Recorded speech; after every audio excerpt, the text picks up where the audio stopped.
6시 좀 넘어가지고 7호선 지하철을 타고 인천으로 왔습니다. 거리가 꽤 멀지요. 오는데 저의 발걸음이 가벼웠을까요? 무거웠을까요?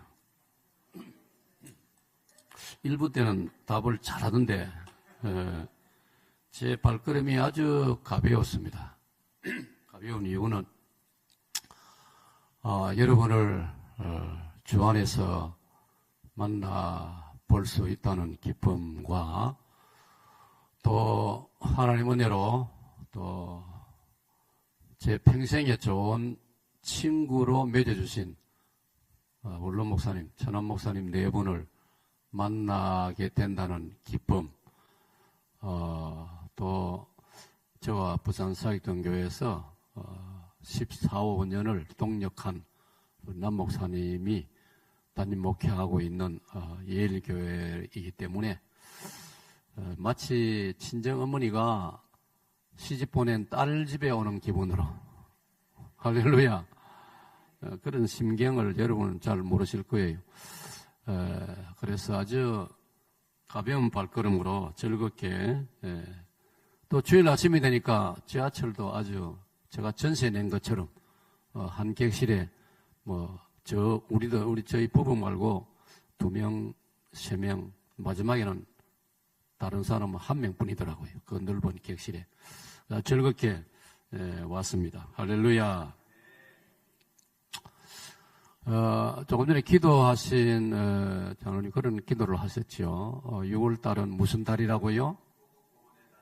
6월달은 호국이란 말은 나라를 지킨다라는 말이고, 보훈이라는 말은 나라를 위해서 희생하고 수고하신 분들을 기억하고 은혜를 갚는, 전사 한 분은 그 전사한 유가족들을 우리가 기억하고, 또 유엔 참전 16개국 에티오피아를 비롯해서 얼마나 고맙습니까? 그분들을 우리가 역사적으로 기억을 하고, 생존에 계신다면 제가 지금 마음에 일어나는 감동은 예일교회도 당회가 의논해가지고 우리가 또 경비가 수월 차놓으니까 에티오피아는 기독교 나라거든요. 남한공화국도 기독교 나라고, 그래서 그 참전용사 한 분을 초청해서 참 감사를 표하고 격려해드리고 위로해드리고, 또 여러분들의 덕분으로 우리 대한민국이 이렇게, 우리 한국 교회가 이렇게 든든히 서 있습니다 하는 걸 보여줌으로 그분들이 보람을 느끼는, 정말 이런 것이 실제적인 보훈이 되는 것입니다. 그런 것도 저는 요즘 내가 담임 목회자 시절에 그런 꿈은 가지고 있었는데 몇 번 한번 실천하려고 노력했는데, 에티오피아 또 저 남미의 콜롬비아 이런 곳에 참전 용사들 연세가 많지만은 초청해서 정말 따뜻이 한번 모셔야 되겠다. 그걸 실천을 못하고 저 은퇴를 했는데, 남목사 한번 기도해 보세요. 대답을 안 하노? 믿음이 커야지. 예, 정말. 그래서 이제 제가 이 6.25가 이제 있는 6.25 원래 76주년인데, 오늘 설교하고 제가 연결을 하면서 이제 묵상하고 또 자료를 읽는 중에 마침 제가 도서관을 가려고, 도서관이 있는 곳에 공원도 같이 있는데, 그 공원에, 도서관 옆에 공원에 게시판이 있는데 6월 보훈의 달 국가보훈부에서 포스터를 붙여놨더라고요, 게시판에. 내가 다가가서 유심히 읽었어요, 내용을. 사진과 함께 제가 오늘 미처 목사님한테 보낼 걸 그건 깜빡했는데 사진을 찍었거든요. 그걸 이제 사실 목사님이 보내가지고 준비했으면 더 좋았는데 지금 사진 보내는 걸 제가 깜빡했어요. 우리 정부 국가보훈부에서 2026년 6월에 이 보훈의 인물을 누구를 선정했느냐 사진과 함께 실었는데 그 장군은 프랑스 장군이었어요. 이름은 몽클라르 장군이었습니다. 몽클라르 장군. 정말 귀한 분입니다. 그럼 우리 여러분 한번 이름 한번 저를 따라 합시다. 몽클라르. 몽이란 말은 영어로 마운트 산이란 말입니다. 그 이름이 이제 막 그런 전투 서양 사람들은 그런 이름을 많이 가지고 있거든요. 이 몽클라르 장군을 왜 2026년 6월 대한민국 6.25 76주년의 달에 올해의 인물로 그분을 선정했을까? 그 이제 밑에 설명을 다 붙여놨어요. 몽클라르 장군은 연세가 어떻게 되느냐 하면은 1892년에 태어났어요. 1892년 2월 7일에 출생을 했고 1964년 6월 3일 소천했습니다. 세상을 떠났습니다. 그런데 몽클라르 장군은 사실은 가장 왕성할 때 장군으로서 가장 빛나던 시절이 언제냐 하면 2차 대전 때였어요. 독일이 침략을 해서 프랑스를 점령하고 나중에 이제 영국을 비롯한 연합국이 미국을 또 유시해서 다시 이제 독일을 밀어내고 그 와중에 프랑스 군대의 육군 장군으로서 한 몸을 던져서 활약한 분이 몽클라르 장군입니다. 그런데 1945년 8월 15일을 기준으로 일본이 패망함으로써 2차 대전이 완전히 끝나고 우리로서 해방되고 5년 만에 아직도 나라가 안정되지 못하고 혼돈 중에 있는 이 와중에 북한 공산당이 우리를 침략해 왔단 말이에요. 그게 6.25란 말이에요.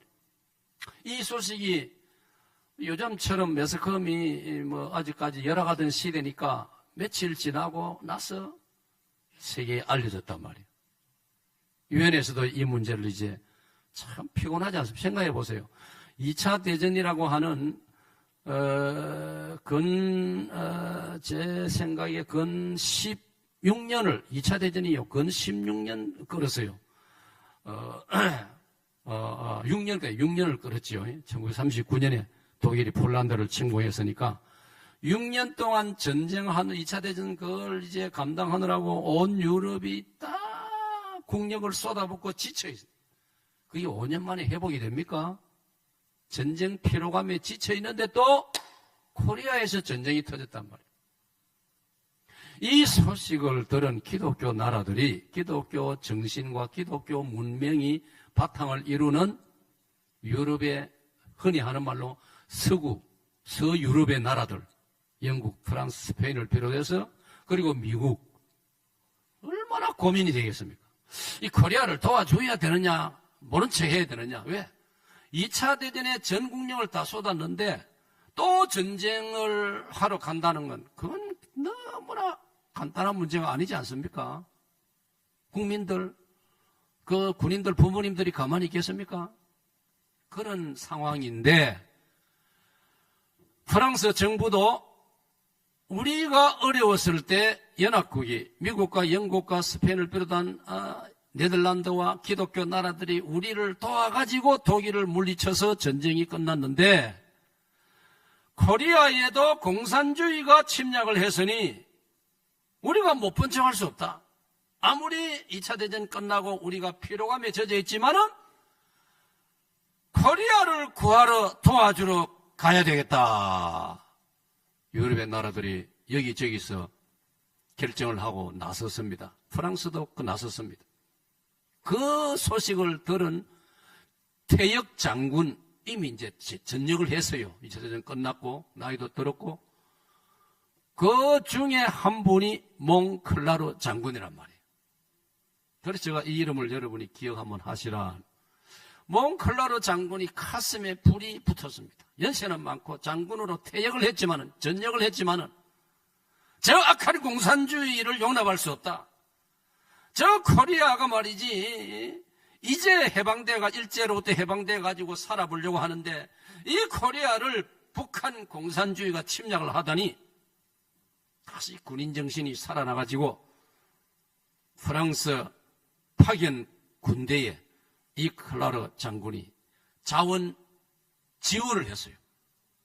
프랑스 국방부가 심사를 하는데 아니 장군께서는 연세도 많고 2차 대전 때 너무나 수고하셨고 그러니까 그리고 지금 우리가 코리아로 보내는 부대는 우선 400명을 보내는데 400명을 장군이 지휘하는 법이 없습니다. 자, 우리 남자들 중에 군대 갔다 오신 분은 제 말을 알아듣습니다. 장군은 사단장이거든요. 사단장은 1만 2천 명을 10,000명에서 12,000명을 지휘하는 게 장군입니다. 근데 장군이 어떻게 400명을 지휘할 수 있습니까? 그러니 프랑스 국방부에서 이 400명은 대대장이 지휘를 하기 때문에 중령 계급을 가진 분이 지휘를 하기 때문에 몽클라르 장군님 그 마음은 우리가 받아들이지만은 나이도 고려를 하고 해서 안 됩니다. 집으로 가서 편히 쉬십시오. 여러분 같으면 그럴 때 어떻게 하겠습니까? 몽클라르 장군은 더 강력한 마음 자세를 가지고 아마도 국방부의 책임 이제 관료들에게 아니요, 나는 분명히 가겠어요. 당신들이 400명 선발 때 400명 지휘관으로는 장군이 안 된다고 하니까 내가 이 자리에서 그다음 이 말이 중요한 거예요. 나는 장군 계급을 반납하겠소. 중령 계급을 주십시오. 여러분, 이 장군의 고집을 꺾을 수 없다는 걸 판단한 프랑스 국방부는 이 장군의 요청을 받아들여서 장군 계급을 반납을 받고 중령 계급을 새로 부여해가지고 지휘관으로 임명해서 400명의 프랑스 군대를 이끌고 한 달여 배를 타고 인도양을 건너고 이래가지고 우리 부산 항구로 들어온 줄로 믿으시기를 바랍니다. 여러분, 만약 몽클라르 장군이 명예로 나는 장군이야. 나는 이 어떻게 해서 딴 장군인데 나는 평생을 장군이라는 이름을 들으면서 살 거야. 영어로 말하면 제너럴 몽클라르. 여러분 이름 앞에 장군이라는 말을 붙이면 얼마나 남자로서 멋있습니까? 그리 했더라면 몽클라르 장군은 중령이 될 필요도 없었고 머나먼 코리아에 전쟁터에 가서 목숨을 잃을 수도 있는데 그런 위험을 무릅쓸 필요도 없고 남은 유생 프랑스 정부로부터 2차 대전 참전 용사니까 연금을 받으면서 편안히 살 수 있음에도 불구하고 몽클라르 장군은 명예를 버리고 이 시대에 내가 아직 목숨이 붙어 있는데 내가 장군 출신으로 2차 대전을 경험한 사람으로 전쟁의 경험도 풍부한데 이 몽클라르 장군은 사명을 선택한 줄로 믿습니다. 여러분, 이 2026년 6월 보훈의 달에 대한민국 정부 보훈부가 이 장군의 사진과 함께 그 사연을 곁들인 포스터를 전국의 도서관이나 이런 공공장소에 부착을 했는데 이걸 관심을 가지고 읽어본 사람이 몇 사람 될까요? 김 목사는 하나님 주신 은사 중에 하나가 탐구심이 제가 많거든요. 나는 그런 걸 놓치지 않습니다. 자세히 읽어보는 그런 습관이 있거든요.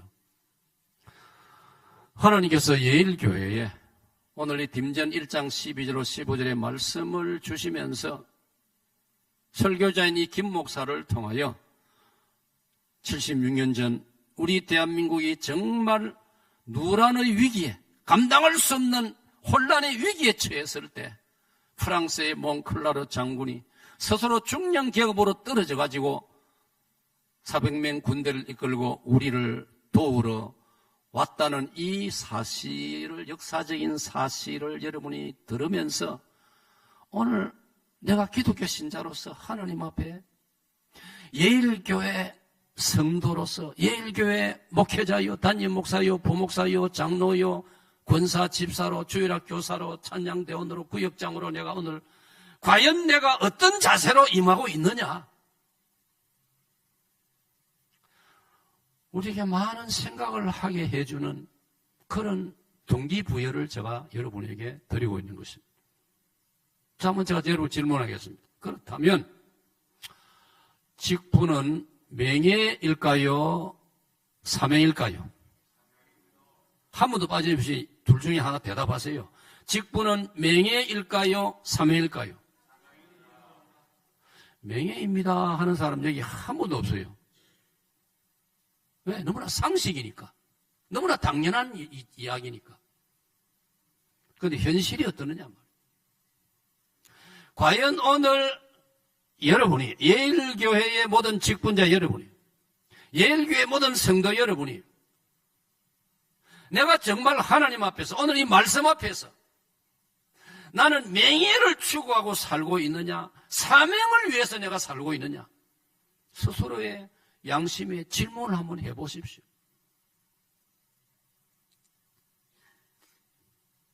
몇 년 전에 뉴스를 보는데, 여러분 이제 예세 드신 분들은 다 기억나실 거예요. 서울 종로에 불교 본사가 있어요. 본부가 있어요. 본사가 있어요. 본부절이 있습니다. 서울 종로에. 여러분들 그런 상식 정도는 알아놓으면 괜찮아요. 그 절 이름이 뭐지요? 인천이라고 막 서울 소식은 아예 관심이 없어요?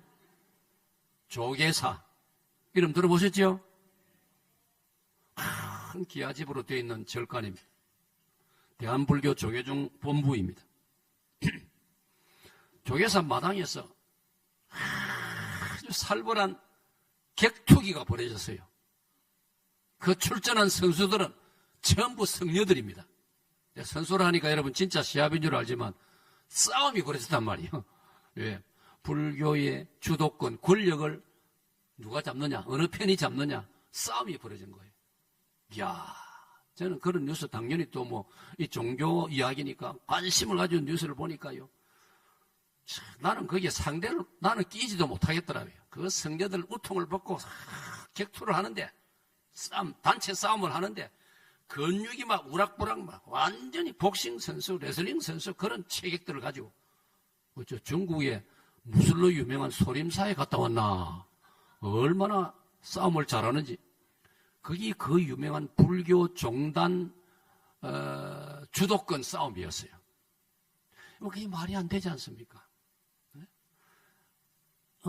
자비를 말하고 너그러움을 이야기하는 불교 성녀들이 권력을 잡기 위해서 자기 쪽에 자기 파의 권력을 잡기 위해서 이렇게 육탄전까지 벌인다. 이게 말이 안 되지 않습니까? 그러면 최고의 진리를 배우고 진리를 추구하는 생명의 진리를 추구하는 우리 한국 교회는 어떨까를 생각할 때에 우리도 때로 참 부끄럽고 하나님 앞에 또 성도 여러분에게 송구스러운 일들이 간혹 있다. 한국 교회 안에도. 그래서 요즘 제가 은퇴 목회자로서 이제 현역의 목회를 다 마치고 이제는 은퇴를 하고 나서는 이제 마음이 여유가 많이 생기거든요. 뭐 이 시야도 좀 더 넓어지고 마음도 더 너그러워지고 그러면서 이제 뭐가 보이기 시작하는 거예요. 야, 이제 2026년을 기점으로 해서 지금 한국교회가 앞으로 어떤 면에 우리가 노력을 해야 될까? 한국교회가 어떤 비전을, 어떤 앞으로의 어떤 꿈과 하나님 주신 어떤 방향을 우리가 제대로 잡아야 될까를 제 나름대로 기도하면서 고민해 볼 때 모든 한국교회 우리 고신총회를 가지고 말하면 2150교회 모든 2150명의 담임 목회자들 모든 부목사들, 모든 당의 장로님들부터 그 다음에 각 교회의 장리 집사님들과 권사님들과 집사님들과 구역장 찬양대를 비롯해서 모든 우리 하나님 앞에 직분자들인데 정말 이제 우리의 각자 남은 생애가 금세 지나가는데 달이 바뀌면서 5월달이 지나고 6월달이 되면서 달력 한 장을 떼다 보면 4월달 달력을 떼낸 것이 엊그제 같은데 또 이 5월달 달력을 떼낸다. 얼마나 빠르게 지나갑니까?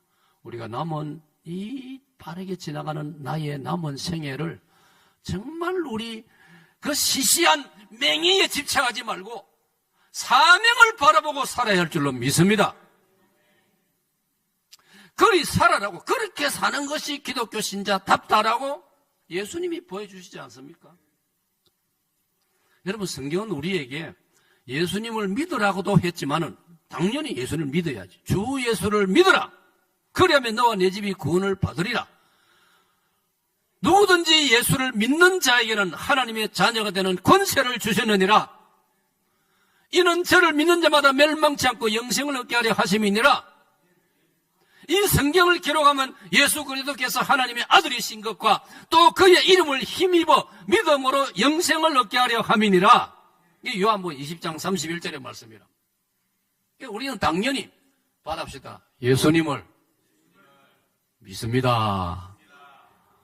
그런데 많은 경우에 우리는 예수님을 믿습니다로 끝나버려요. 성경은 그 다음 말씀이 있어요. 그게 뭐냐? 예수님을 깊이 생각하라. 히브리 3장 1절. 예수님을 깊이 생각하라. 그냥 형식적으로 그냥 가볍게 그냥 스쳐 지나가듯이 그래 생각하지 말고 깊이 생각하라. 자, 예수님을 깊이 생각하라. 시작. 여러분, 생각을 깊이 하다 보면요, 하나님이 우리에게 깨달음을 주시는 거예요. 예수님을 깊이 생각하라. 그러면 예수님이 도대체 누구시고 예수님이 이 땅에 오셔서 어떻게 살아가셨느냐, 그런 걸 생각해 보라 이 말이에요. 그리고 히브리 12장 1절 2절을 읽으면 예수님을 바라보라. 예수님을 바라보라. 빌립보서 2장 5절을 읽으면 예수님의 마음을 품어라. 예수님 마음을 품어라. 오늘 우리 마음속에 어떻습니까? 갈등, 혼돈, 짜증, 심지어 어떤 경우는 미움, 질투, 원망. 아니, 예수 믿어 깨끗해진 내 마음속에 그런 것으로 가득 차 있어야 되겠느냐 이 말이에요. 네 마음속에 예수님을 품어라. 할렐루야. 예수님을 품어라. 여러분, 우리가 손자를 낳아가지고 손자가 이제 금방 태어나가 얼마 안 돼가 이제 젖살이 붉고 이래가지고 피부가 보더라고. 그럴 때 그 손자를 가만히 안고 아니면 손자를 눕혀놓고 쳐다보면 나도 모르게 내 마음이 손자처럼 나도 마음이 어린아이가 되어집니다. 내 마음이 고와집니다. 내 마음이 깨끗해집니다. 할렐루야. 예수님을 그렇게 품으라고 했습니다. 예수님을 품으라. 그러면 예수님을 믿습니다로 끝나지 말고 세례받을 때 나 예수님을 믿습니다. 예수님을 믿느냐? 예, 제가 믿습니다. 아멘으로 끝나지 말고 그 예수님을 바라보고 깊이 생각하고 그 예수님을 마음에 품고 예수님을 정말 닮아가야 할 줄로 믿습니다. 그게 여러분 교회의 구호인 제자 되는 게 making disciple. 예수님 제자가 바로 그 사람. 제자가 뭐냐? 선생님을 닮는 게 제자 아닙니까? 우리 남기찬 목사님 저하고 15년여 사익동계를 섬겼습니다. 여러분 보니까 남 목사님 오늘 저를 보니까 좀 닮은 것 같습니까? 알게 모르게 15년여를 같이 있었기 때문에 나 닮은 게 많이 있을 거예요. 저도 부목사 시절에 제가 서울 서대문의 서문교회 부목사 시절에 또 종로에 있는 서울중앙교회 오후예배 강사로 초청받아 가서 오후예배 때 부목사 시절에 설교를 했습니다. 서울중앙교회. 설교 마치고 인사를 나누는데 장로님들이 아이고 목사님 서문교회 담임 목사님 너무나 많이 닮았습니다 그러더라고요. 얼굴 닮았다는 게 아니고 설교하는 모든 그 스타일이라든지 그런 인사를 하시더라고요. 그래서 제자는 선생을 닮는 것이 너무나 자연스럽고 또 그리 돼야 되는 거예요. 할렐루야. 그럼 여러분, 예수님은 어떤 분이십니까? 예수님은 명예를 추구했을까요? 사명을 추구했을까요? 너무나 이것도 쉬운 답이죠.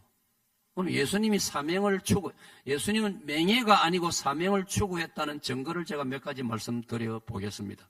자, 예수님이 누구십니까? 예수님의 본래 모습은 예수님의 본래의 예수님의 실존, 본질, 실체, 예수님의 진정한 본래 모습은 하나님의 아들이시요 만유의 주님이시요 왕 중의 왕이십니다. 할렐루야.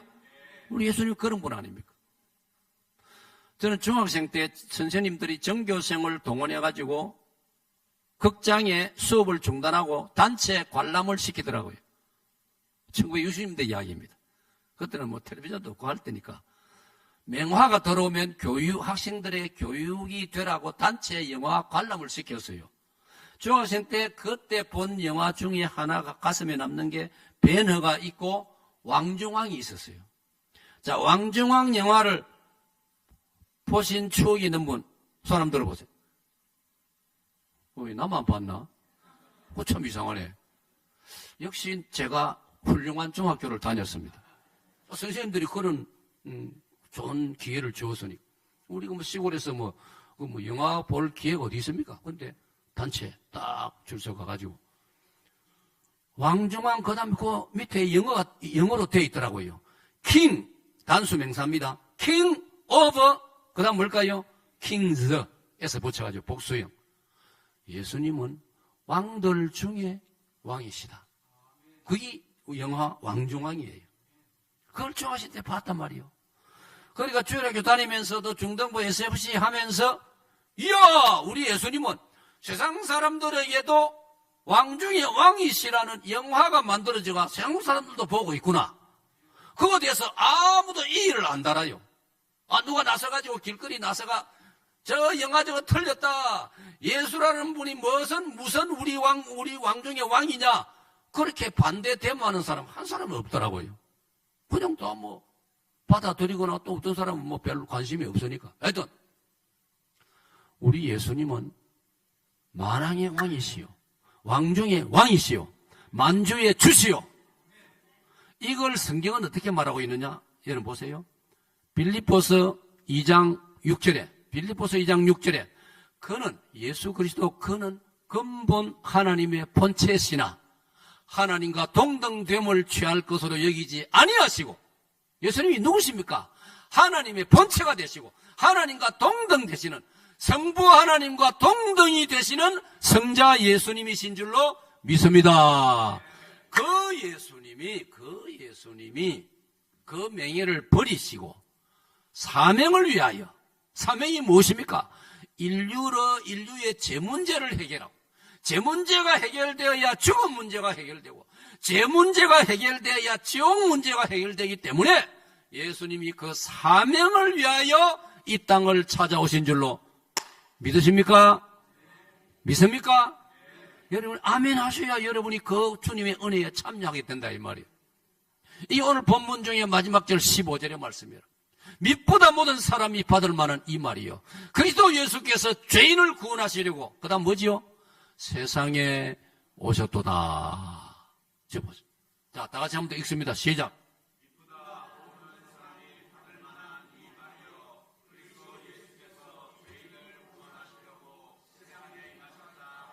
예수님께서 세상에 임하셨다, 세상에 오셨다는 저 말씀은 어디선가 오셨다 이 말이에요. 어디선가. 그 어디선가가 어디냐? 성경을 읽으면 하나님 보좌 우편에서 하늘나라에서 할렐루야.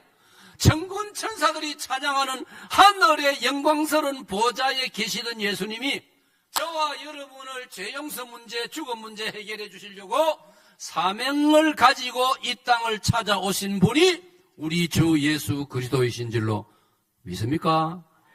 믿습니까? 이걸 생각하고 이걸 성령의 감동으로 믿어지고 깨달아지면 저와 여러분은 이 세상에서 가장 큰 복을 받고 행복한 사람인 줄로 믿으시기 바랍니다. 그래서 신명기 33장 29절을 읽으면 이스라엘이여 너는 행복한 사람이로다. 이스라엘이여 너는 행복자로다. 너처럼 이 큰 구원을 받은 백성이 누가 있느냐. 네? 지구상에 수많은 나라가 있지만은도 저 이스라엘 나라, 요즘도 이스라엘 이름이 많이 언급되고 있지만은 얼마나 신비로운 나라 아닙니까? 희한한 나라 아닙니까? 조그만 땅덩어리 가지고 적은 인구를 가진 이스라엘이 지금도 중동에서 살아남아 있는 거 보세요. 그 중동의 주변 이슬람 나라들이 이스라엘을 저 지중해 바다로 밀어 넣어 버리려고 지금 수백 년 얼마나 긴 세월 몸부림치고 있지만은 이스라엘이 밀려가지 않습니다. 왜? 하나님의 어떤 작정하신 뜻이 있단 말이에요. 그러니까 성경은 이스라엘이여 너는 행복자로다. 여러분 알고 보면요, 신약시대 저와 여러분은 영적 이스라엘로서 저 비행기를 타고 가면 우리가 만나게 될 저 이스라엘보다도 우리가 더 행복한 사람인 줄로 믿으시기를 축복합니다. 할렐루야. 우리 예수님이 우리를 구원하시기 위해서 그 명예로우신 이름 말로도 할 수 없는 최고의 이름을 가지신 그 예수 그리스도 하나님의 아들 메시아 구세주 만왕의 왕께서 그 명예를 내버려 두시고 하늘 영광을 버려두시고 이 땅에 찾아오신 그리스도 예수께서 죄인을 구원하시려고 이 세상에 오셨도다. 여러분 이 세상 우리는 이 세상 이제 대한민국 세월이 지나가 지금 뭐 우리가 살기도 좀 좋아지고 우리가 다녀보면 제가 오늘도 오면서 느낀 바가 있어요. 지하철 또 이렇게 플랫폼 걸어오고 하면서 얼마나 깨끗한지 내가 보니까 뭐 청소할 것도 없는데 또 미화원들이 또 막 다니면서 뭐 주우려고 하더라고요. 또 그 사람들 봉급 주려면 또 그래 하기는 해야지요. 얼마나 좋은 땅입니까? 얼마나 좋은 우리 입장에서 보면 좋은 세상 아닙니까? 그러나 잘 들어보세요. 예수님에게는 이 세상이 너무나 어울리지 않는 세상입니다. 무슨 말인지 이해가 됩니까? 여러분이 만약 저 아프리카에 아주 가난한 나라, 아프리카에서 제일 가난한 나라 중에 하나가 말라위라고 합니다. 말라위. 지금 여러분 중에는요, 말라위 가서 한 1년 살아라 하면 도망갈 사람이 대부분일 거예요. 이거 목사님 내가 아무리 그렇지만 나는 그 말라위가 아프리카에서도 제일 못 사는 나라니까 난 못 갑니다. 예수님이 아까 말한 대로 하늘 보좌를 버려두고 이 땅에 오신 것은 그거하고도 비교가 안 될 정도로 예수님이 명예를 다 버려두고 이 죄 많은 세상에 오셨다 이 말이에요. 저 여러분이 그 예수님을 믿고 있고 그 예수님을 우리가 배우고 있는 것이 기독교 신자인 줄로 믿습니다. 그 예수님 덕분에 오늘 저와 여러분이 이 자리에 6월 7일 주일날 이 아름다운 예일교회 예배 자리에 여러분이 이렇게 감사하는 마음을 가지고 영적으로 자부심을 가지고 하나님을 예배할 수 있게 된 줄로 믿습니다. 그래서 김 목사가 자주 쓰는 용어가 있습니다. 바랍니다. 예수님 덕분에. 철저히 오늘 저희로 예수님 덕분에 오늘의 내 존재가 있는 거예요. 왜? 예수님이 명예를 택하지 않으시고 사명을 가지고 이 땅에 오셨단 말이에요. 그걸 생각하면요, 오늘 내가 기독교 신자란 의미가 뭐냐, 내가 인천 예일교회의 직분자로서 나는 어떤 마음 자세와 어떤 태도를 가지고 어떻게 내가 살아가야 될 것이냐, 교회에서 신앙생활하고 교회를 봉사할 것이냐, 답이 저절로 그 정도면 답이 나오신다 이 말이에요. 바울 사도는 어떻습니까? 우리가 성경을 읽으면 예수님을 가장 닮은 사람이 바울 사도입니다. 닮았다는 말은 예수님의 그 정신을 가장 잘 배우고 닮은 사람이 바울 사도입니다. 그래서 바울 사도는 우리를 향하여 성령의 감동으로 내가 주를 본받는 것처럼 너희들도 나를 본받으라. 이 바울 서신에 자주 등장합니다. 여러분, 바울 사도는요, 우리가 한 인간으로서는 대단한 분이었어요. 가문이 우선 좋았어요. 로마 제국이 이스라엘을 지배하는 시대였지만은 바울의 아버지께서 공로를 크게 세워가지고 로마 시민권을 바울의 가족이 가지게 되었습니다. 생각해 보세요. 로마 시민권을. 그러니까 바울 사도는 모든 그 당시에 이스라엘 사람하고 다르게 모든 행동의 자유를 가진 사람이었어요. 아버지 덕분에 로마 시민권을 가지기 때문에. 그래서 사도행전 읽으면 사도행전 23장 뒤로 넘어가면은 바울이 복음을 전한다고 로마 병사들이 바울을 잡아가가지고 치조하고 막 매로 치려고 했지 않습니까? 그 순간에 바울이 한마디 했지 않습니까? 보시오, 잠깐 멈추시오. 당신은 나를 이스라엘 사람으로 보지만은 내가 혈통으로는 이스라엘 사람이지만은 나에게는 로마 시민권이 내가 있어요. 그러니까 막 그걸 주도하던 우리로 말하면 한 대대장, 연대장쯤 되는 백부장, 심지어 천부장도 깜짝 놀래가지고 나는 로마 시민권을 돈을 주고 샀는데 당신은 태어나면서부터 아버지 덕분에 태어나면서부터 로마 시민권자라고요? 그래서 자기 부하들에게 질문을 하되 저 바울이라는 사람을 매를 치지는 말아라. 큰일 난다. 로마 시민을 매를 치면. 바울이 그런 사람이에요. 가문적으로. 개인적으로 어떤 사람입니까? 바울은 당시에 예루살렘에서 가장 고학력, 최고의 학문을 배운 사람. 이스라엘 사회에서 가장 존경받는 스승 가말리엘 수제자라 이 말이에요. 최고의 학벌을 가진 그런 바울이었어요.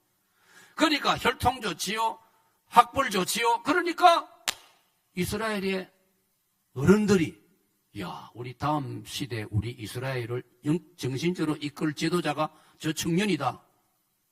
그렇게 주목했지 않습니까?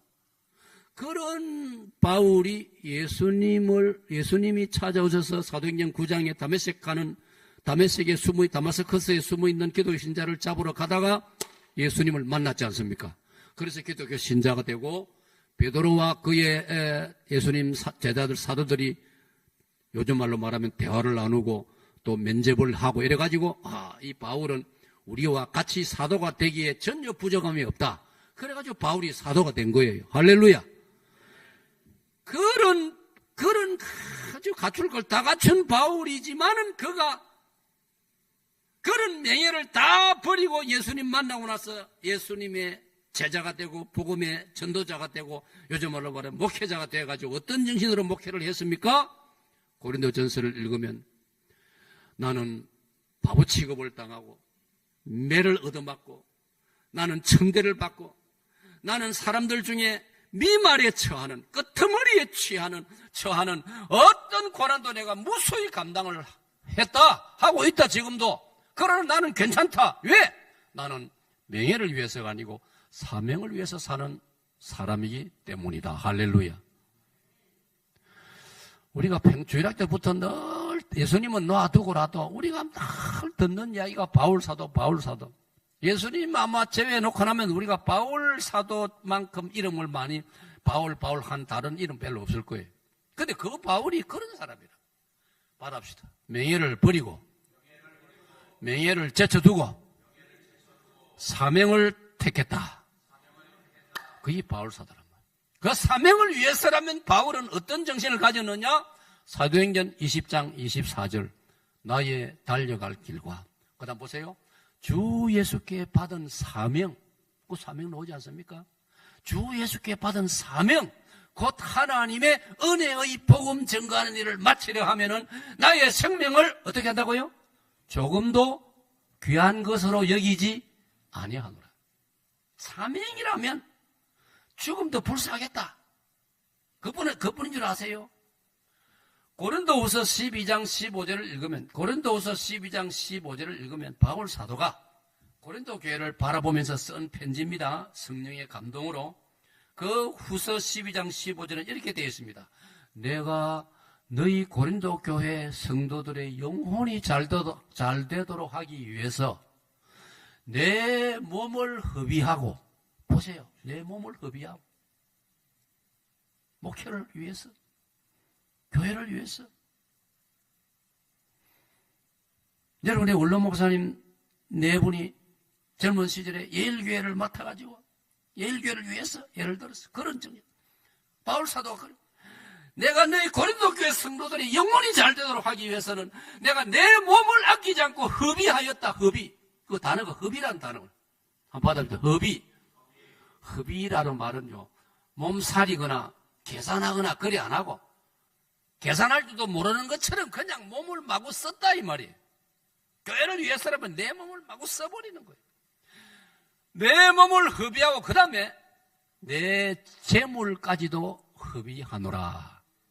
나는 그 구절을 묵상하면서 바울 사도 뭐 지갑에 돈이 얼마나 있는지 모르지만은 바울 사도는 고린도 교회 성도들을 위해서라면 자기 호주머니에 남아있는 조그만 물질이라도 아끼지 않고 쏟아 부어놓으라.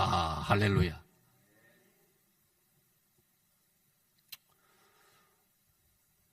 하나님 은혜로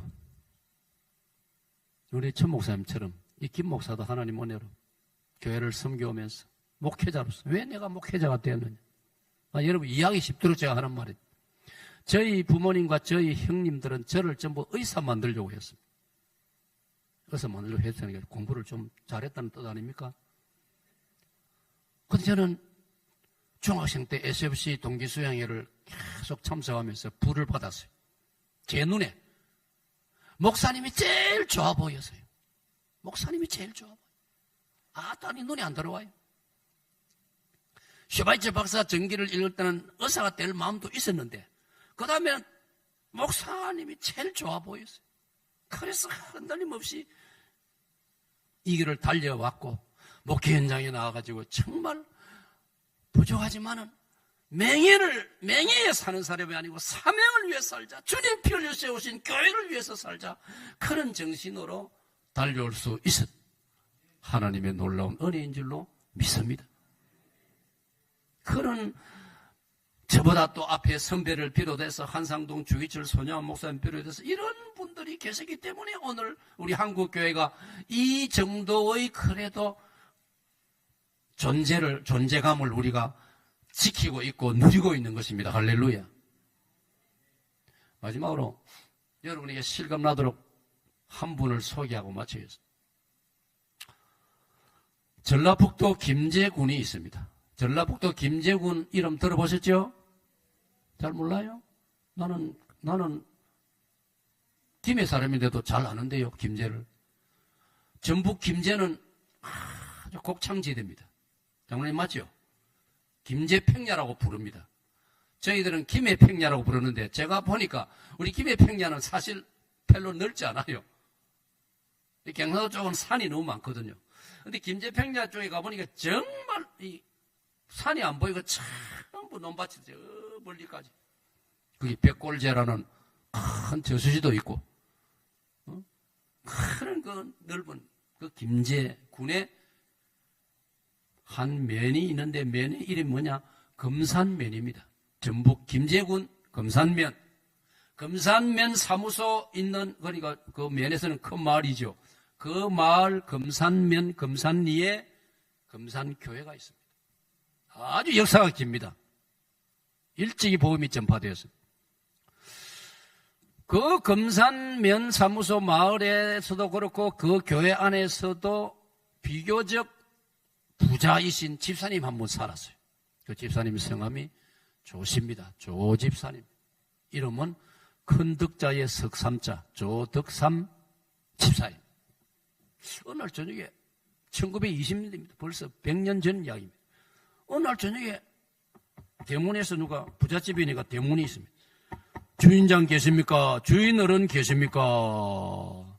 조덕삼 어른이 대문을 열어보니까 한 17, 8살, 20살 채 안 돼 보이는 청년이 남루한 모습으로 배가 고파서 아주 피로가 누적된 모습으로 서 있단 말이에요. 웬일이시오? 젊은이 웬일이시오? 너무 배가 고파서 저녁 한 끼 좀 얻어먹을까 해서 왔습니다. 아이 들어오시오. 전식사를 대접했습니다. 그러면서 자연스럽게 어디서 왔으며 뉘시오.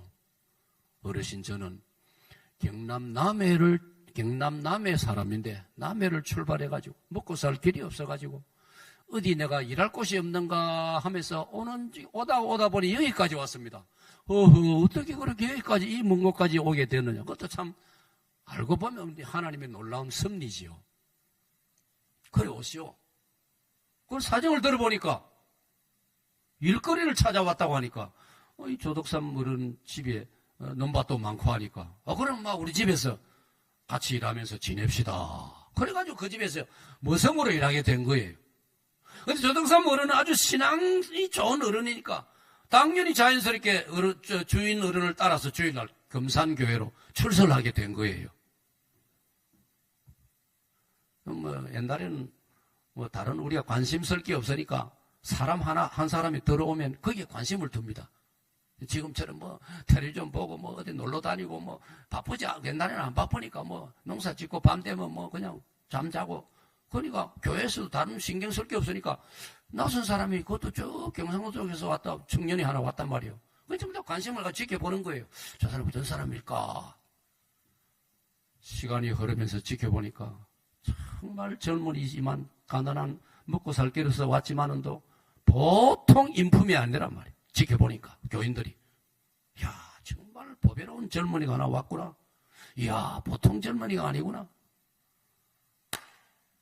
조덕삼 어른도 내심으로 조덕삼 집사님도 내심으로 이야 이런 청년이 우리 금산교에 오다니 참 보배가 굴러 들어왔다. 하나님 은혜다.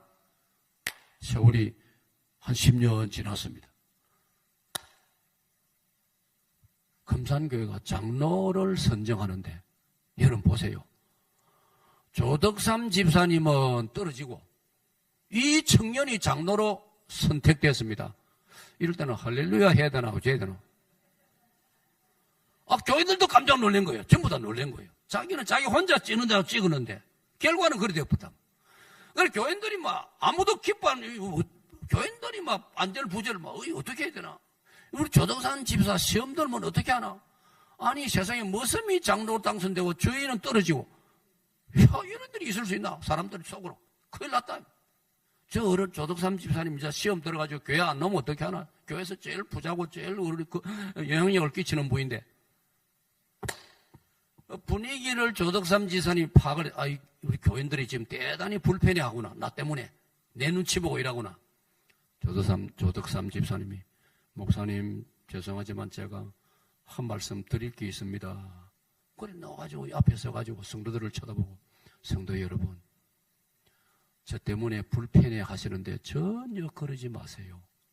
정말 여러분이 현명한 선택을 했습니다. 할렐루야.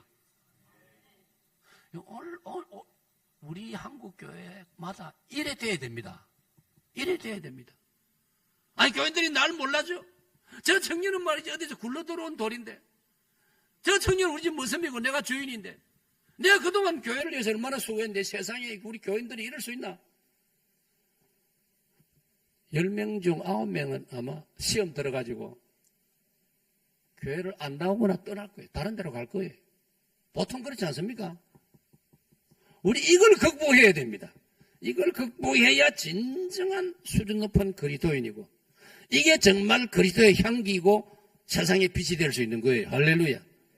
그 조덕삼 집사님이 오히려 성도들을 위로해서 정말 우리 교회 보배의 이름을 제가 밝힙니다. 그 청년의 이름이 이자익입니다. 이자, 자자, 익자. 여러분이 정말 이자익 집사, 우리 교회의 보배인데 정말 여러분이 저런 분을 일꾼으로 장로로 세워야 됩니다. 교인들이 얼마나 마음이 편안해졌는지. 장로는 조지사님한테 이제 인사도 잘 못하겠다는데 집사님이 그렇게 다 설명을 하니까 1, 2년 지난 후에 다시 또 장로 선정하는 시간이 와가지고 이번에는 조덕삼 집사가 선정되었습니다. 할렐루야. 이제는 할렐루야 해도 되겠죠? 그 다음 이야기가 끝이 아닙니다. 조덕삼 장로님이 벌써 세월이 많이 지났지 않습니까? 이자익 집사를, 이제는 이자익 장로를 가만히 자기가 지켜보고, 누구보다 자기가 제일 잘 알지 않습니까? 이야, 우리 나이 차이가 18살이더라고요. 조덕삼 장로님이 18살 많아요. 내가 이 이자익 장로를 금산교회 장로로만 내가 있도록 해서 되겠나? 이 조장로님 마음에 기도하다가 감동이 일어났어요. 이 이자익 장로 이런 분이야말로 목사님이 되어야 된다. 이야, 여러분 이 정말 감동적인 이야기 아닙니까? 그래가지고 조덕삼 장로님이 어느 날 이재익 장로를 불러가지고 진지하게 권면하고 대화하고 내가 당신에게 학비를 다 도와줄 테니까 평양으로 올라가세요. 그때는 1920년대는 우리 장로교 신학교가 평양에 하나뿐이었어요. 평양신학교로. 정식 이름은 장로교 신학교. 평양에 있기 때문에 별명이 평양신학교예요. 그래가지고 여러분 이자익 장로가 평양신학교에 입학해가지고 이자익 목사님이 되었습니다. 할렐루야. 그리고 금산 세월이 흘러가지고 기회가 와가지고 금산교회 담임 목사가 되었어요. 여러분 그런데 보세요. 아니 그런 배경을 가진 이자익 목사를 누가 알아주겠습니까? 근데 하나님께서 하시니까 제주도부터 함경북도까지 전국에 걸친 그 당시에는 우리 한반도가 전체 한국이 대한민국 한국이니까 물론 일제식민지였지만 전국의 장로교 대표인 총대 목사님 장로님들이 이자익 목사님을 총회장으로 세웠습니다. 할렐루야. 그것도 총회장을 2분이나 했어요. 얼마나 존경을 받는 분.